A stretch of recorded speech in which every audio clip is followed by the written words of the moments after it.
اور جب حضرت نوح کا بیٹا ڈوبا، اللہ کی طرف سے حکم ہوا اے زمین اپنا پانی نگل لے، اے آسمان تھم جا، پانی خشک ہو گیا، اللہ کا فیصلہ نافذ ہو گیا اور کشتی کوہ جودی پر ٹھہر گئی۔ نوح علیہ السلام نے اللہ سے التجا کی، کیا میرے پروردگار میرا بیٹا اور میرے اہل سے ہے، اور تیرا وعدہ سچا ہے کہ تم میرے اہل کو بچا لے گا۔ اللہ نے فرمایا نوح وہ آپ کے اہل میں سے ہے ہی نہیں، وہ آپ کے اہل میں سے ہے ہی نہیں۔ اہل میں سے وہ ہوگا جو آپ کے طریقے پہ چلے گا، جو طریقے پہ نہ چلے وہ نسل میں سے ہے ہی نہیں، وہ ختم ہو گئی بات۔ اللہ اکبر۔ اس کے اعمال ٹھیک نہیں، جس بات کی حقیقت کا آپ کو معلوم نہ ہو اس کے بارے میں سوال نہ کریں۔ تو نوح علیہ السلام نے اللہ تعالیٰ سے اپنی اس اجتہادی خطا پر مغفرت اور رحم کی دعا کی۔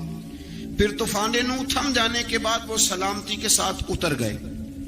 اجتہادی خطا، میں نے ایک لفظ بولا ہے، یہ اجتہادی خطا کا مطلب یہ ہے کہ بعض اوقات انبیاء سے ایسی باتیں سرزد ہو جاتی ہیں کہ جو تعلیم امت کے لیے ضروری ہوتی ہیں، تاکہ لوگوں کو پتہ چل جائے کہ اللہ کی بارگاہ میں توبہ کیسے کرنی۔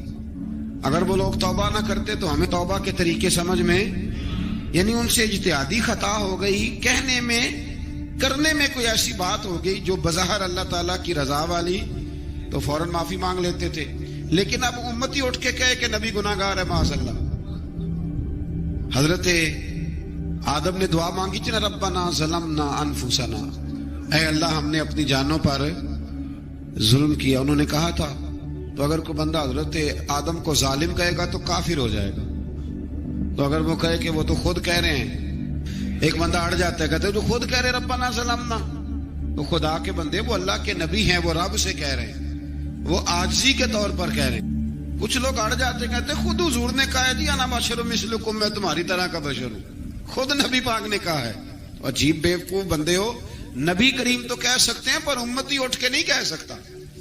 اس نے تو کہنا ہے وہ حبیب اللہ ہے، اس نے تو کہنا ہے وہ قیامت میں شفاعت کرنے والے ہیں، امتی نے تو کہنا ہے وہ سارے نبیوں کے سردار ہیں، وہ امام الانبیاء ہیں۔ امتی وہ لفظ ادا کرے گا جو اس کے بنتے ہیں۔ اب کوئی بندہ اٹھ کے کہہ دے، دیکھے نا ایک بہت بڑا عالم تقریر کرتے ہوئے کہے جی میں تو ان پڑھ آدمی ہوں، تو اس کا شاگرد کہے کہ استاد جی قسم اٹھائے ہاں آپ نے تقریر میں کہا نہیں میں ان پڑھ ہوں، آپ تو ان پڑھ ہے، تو یہ بات ادب ہے کہ بے ادبی ہے؟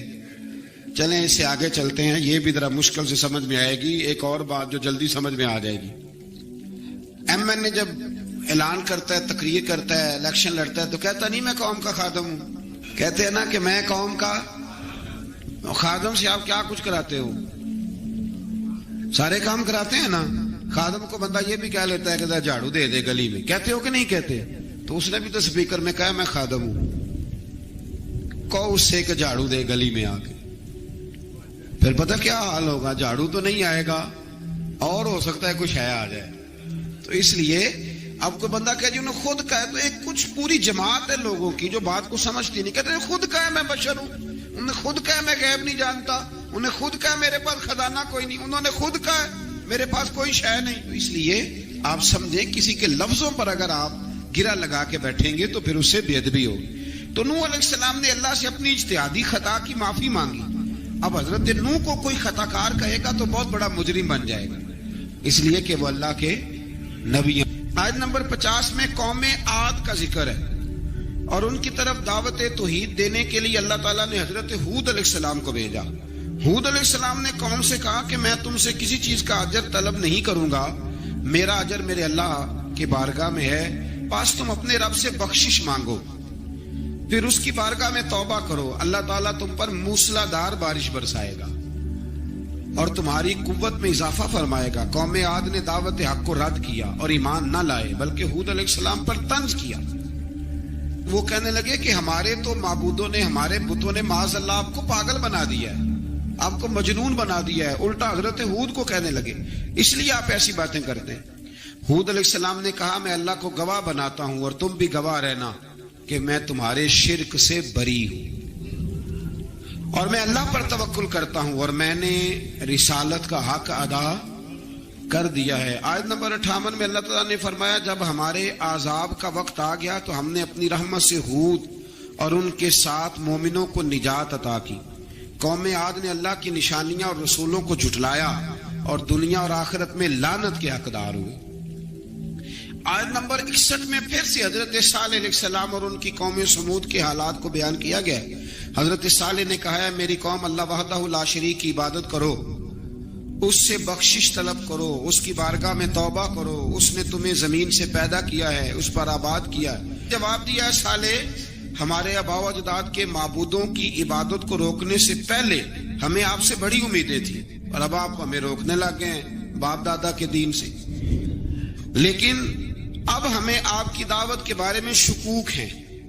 صالح علیہ السلام نے اپنی قوم سے کہا کہ یہ اللہ کی اونٹنی ہے اور یہ تمہارے لیے نشانی ہے، اسے چرنے کے لیے آزاد چھوڑ دو اور اسے تکلیف نہ دینا۔ اللہ اکبر، ورنہ تمہیں عذاب پہنچے گا۔ انہوں نے اونٹنی کی کونچیں کاٹ ڈالی۔ صالح علیہ السلام نے کہا تم صرف 3 دن اپنے گھروں میں مزے اٹھا لو، 3 دن، پھر اللہ کا یقینی عذاب آئے گا۔ پھر ایک چنگاڑ نے ان کو آ دبوچا، وہ اپنے گھروں میں گھٹنوں کے بل اوندے پڑے رہ گئے۔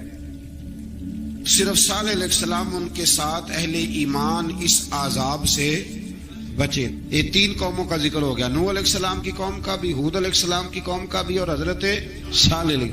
آگے اللہ تبارک و تعالیٰ نے آیت نمبر 69 میں اس بات کا بیان فرمایا کہ حضرت ابراہیم علیہ السلام کے پاس فرشتے بشری شکل میں آئے، انسانی شکل۔ انہوں نے اجنبی مہمانوں کے لیے بچڑے کا بھنا ہوا گوشت تیار کرایا۔ آپ یقین کریں کچھ باتیں لوگ ایسی بیان کرتے ہیں کہ جن کو نہ سن کے بندے کا دل کرتا ہے کہ اس بندے کو بتائیں کہ یار یہاں تو دین سارا پڑھ۔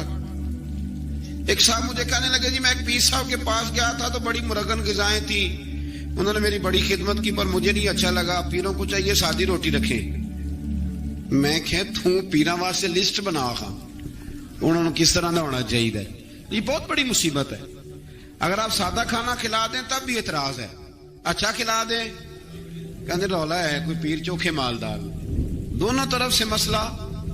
تو کہنے لگا جی نہیں پیروں کا کیا کام ہے، وہ کڑائیاں اور وہ سارے۔ تو پھر میں نے انہیں کہا کہ آپ اس طرح کریں، گھر جا کے نا تو 12ویں سپارے کی تلاوت کریں۔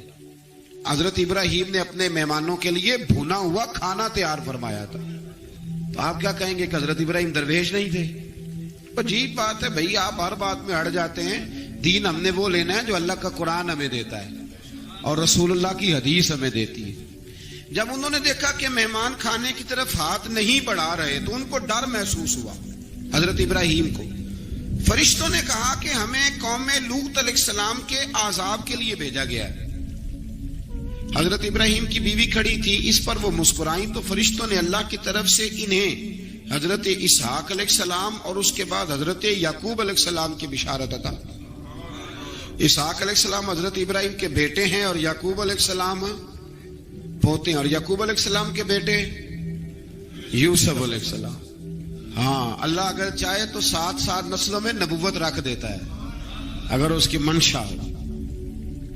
تو حضرت یعقوب کی بشارت دی۔ انہوں نے حیرت سے کہا کہ ہم دونوں میاں بیوی تو بوڑھے ہیں، اس عمر میں اولاد کیسے ہوگی؟ تو فرشتوں نے جواب دیا اے ابراہیم کے گھر والوں، تم پر اللہ کی رحمتیں اور برکتیں ہوں، اللہ کی قدرت پر تمہیں کیوں تعجب ہے؟ اللہ فرماتا ہے کہ بیٹے کی بشارت سن کر ابراہیم کا خوف دور ہو گیا اور پھر وہ قوم لوط کے بارے میں گفتگو کرنے لگے۔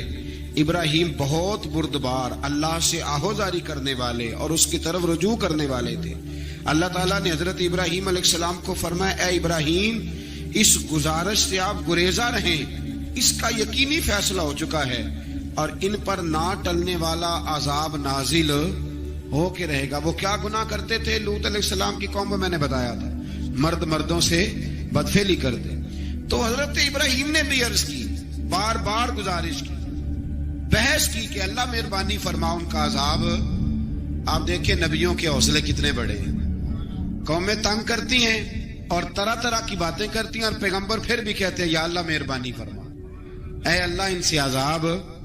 آیت نمبر 77 میں حضرت لوط علیہ السلام کی قوم کی بدعمالیوں اور لوط علیہ السلام کے اپنی قوم کو بدعمالیوں کے باعث فرشتوں کی آمد، قوم کے بدعمال لوگوں کے دوڑ کر آنے اور حضرت لوط کو ان کے سمجھانے اور ان کے انکار پر مضطرب ہونے کا ذکر ہے، جس پر فرشتوں نے حضرت لوط کو تسلی دی کہ آپ فکر نہ کریں، ہم آپ کے رب کے فرشتے ہیں، یہ آپ اور ہم تک نہیں پہنچ سکیں گے. آپ رات کے آخری حصے میں قوم کی طرف توجہ کیے بغیر ہجرت فرما لیں، اس لیے کہ صبح کے وقت ان پر عذاب آئے گا. جب اللہ کا عذاب آیا تو اس نے بستی کے اوپر کے حصے کو نیچے کر دیا اور قوم لوط کے اوپر اللہ کی طرف سے لگاتار نشان زدہ پتھر برسائے گئے. لگاتار پتھر آئے. آیت نمبر 84 میں اللہ تعالیٰ نے حضرت شعیب علیہ السلام اور ان کی قوم کا ذکر فرمایا ہے اور ان کے جرائم کو بیان کیا گیا ہے.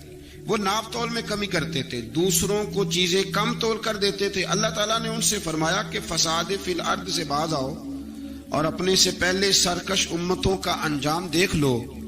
جب حضرت شعیب کی نصیحتوں کا ان پر اثر نہ ہوا تو پھر اللہ تعالیٰ نے انہیں بھی عذاب سے ہلاک کر دیا.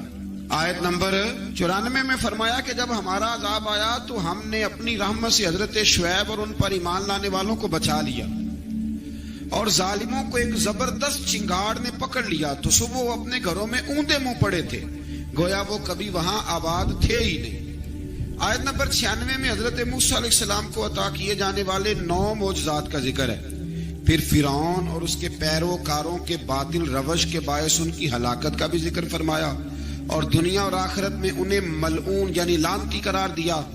جن بستیوں کو اللہ تعالیٰ نے ہلاک کیا ان میں سے بعض کے آثار موجود ہیں اور بعض کے آثار تک معدوم ہو چکے. ان میں سے ہر بستی والے اپنے ظلم کے باعث ہی ہلاک ہوئے. اللہ تعالیٰ کسی پر ظلم نہیں فرماتا. لوگ خود اپنی جانوں پر ظلم کرتے ہیں. جو شخص عذاب آخرت سے ڈرتا ہے اس کے لیے اس میں نشانیاں موجود ہیں. آیت نمبر 106 سے اللہ تعالیٰ نے انجام کے اعتبار سے لوگوں کی 2 قسمیں بیان کی. 2 قسمیں فرمایا، ایک ہیں سعادت مند لوگ اور دوسرے ہیں بدبخت. فرمایا بدبختوں کا ٹھکانہ جہنم ہے جس میں وہ ہمیشہ رہیں گے، اور نیک بختوں کا ٹھکانہ جنت ہے، وہ ہمیشہ اسی میں رہیں گے، اور ان کے لیے اللہ کی طرف سے نا ختم ہونے والی عطائیں. آیت نمبر 110 میں حضور صلی اللہ علیہ وسلم کو تسلی دی گئی کہ جس طرح یہ لوگ قرآن کے بارے میں اختلاف کرتے ہیں اسی طرح قوم موسیٰ نے تورات کے بارے میں بھی اختلاف کیا تھا، اور اللہ نے ان کے اعمال کا پورا بدلہ انہیں دیا. آیت نمبر 112 سے سرکشی کو چھوڑ کر احکامات دین پر استقامت اختیار کرنے اور ظالموں کے ساتھ میل جول رکھنے سے بچنے کا حکم دیا گیا ہے، اور فرمایا کہ ظالموں سے میل جول کا انجام دوزخ کی آگ. ہم لوگ نہ شکوہ کرتے ہیں، کسی حکومت کو بنے ہوئے 6 مہینے گزرتے ہیں تو شکوہ شروع ہو جاتا ہے، حالانکہ وہ خود تو نہیں نہ بنتے، ان کو کوئی بنانے والا ہے. تو ظالم کا جو مددگار ہوتا ہے وہ بھی ظالم ہوتا ہے. اس لیے احتیاط کریں. اور یہ صرف سیاستدانوں کی بات نہیں، دنیا کے ہر معاملے میں آپ غور کریں کہ آپ کسی ظالم کے مددگار تو نہیں. اللہ تعالی ہمیں حق پر استقامت عطا فرمائے. آیت نمبر 114 میں دن کے دونوں طرفوں میں اور ابتدائی رات کے کچھ حصے میں اللہ تعالیٰ نے نماز قائم کرنے کا حکم دیا ہے. رات کے کچھ حصے میں بھی نماز پڑھنی چاہیے، اور یہ بھی بتایا کہ بے شک نیکیاں گناہوں کو مٹا دیتی ہیں، اور یہ نصیحت قبول کرنے والوں کے لیے نصیحت ہے. آیت نمبر 120 میں اللہ تعالیٰ نے فرمایا کہ ہم آپ صلی اللہ علیہ وسلم کو رسولوں کی تمام خبریں آپ کے دل کی تسکین اور تقویت کے لیے بیان کرتے ہیں، اور ان میں مومنوں کے لیے نصیحت اور عبرت ہے کہ ان ساری باتوں سے عبرت پکڑ لو. بچہ صرف وہی جو اللہ کے نبیوں کے طریقے پہ چلا اور نبیوں کے ساتھ رہا، باقی بچ سکے نہیں. اللہ تعالیٰ کی طرف سے توحید و رسالت اور وقوع قیامت کے دلائل بھی ہیں. آیت نمبر 123 میں فرمایا کہ آسمانوں اور زمینوں میں سب غیب اللہ ہی کے ساتھ مختص ہیں، اور ہر کام اسی کی طرف لوٹایا جاتا ہے. آپ اسی کی عبادت کیجئے، اسی پر توکل کیجئے، اور آپ کا رب لوگوں کے اعمال سے غافل نہیں ہے. اسی پارے میں نا آگے سورۃ یوسف شروع ہو رہی ہے. اس کو اللہ تعالیٰ نے کہا ہے کہ یہ بڑا پیارا قصہ ہے، احسن القصص کا، قصوں میں سونا قصہ. تو یہ کچھ 12ویں پارے میں اور کچھ 13ویں پارے میں ہے. میں نے یہ ارادہ کیا ہے کہ یہ ایک ہی دن پوری بیان کی جائے. قوم سبت کا ذکر فرمایا اللہ نے. ہفتے والے دن کچھ لوگ نافرمانی کرتے. ہمارے بھی ہیلے بہانے ہیں نا آج کل کاروبار میں. تو اسی